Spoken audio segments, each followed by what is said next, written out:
अस्सलाम वालेकुम दोस्तों, welcome back to my channel. तो आज की इस वीडियो के अंदर हम विथड्रॉल लेने वाले हैं वॉरियर प्लस अफिलिएट प्रोग्राम से, क्योंकि जब आपके $10 हो जाते हैं तब आपको वॉरियर प्लस अलाउ करता है कि आप विथड्रॉल ले सकते हैं। तो मेरे अकाउंट में कुछ पड़े ऑलमोस्ट कि कुछ $14। तो मैं आपको दिखा दूं कि मैं ये इसको जो है ना वो विथड्रॉल करने जा रहा हूँ। कंप्लीट हो गया 1 मंथ के बाद।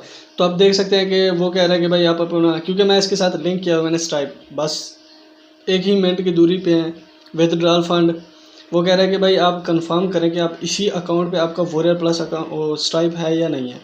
तो मैंने क्लिक कर दिया, आप देखें सक्सेस भी आ गया कि आपके 13.98 is being transferred to your, ये अकाउंट है, उसका लिंक है स्ट्राइप का।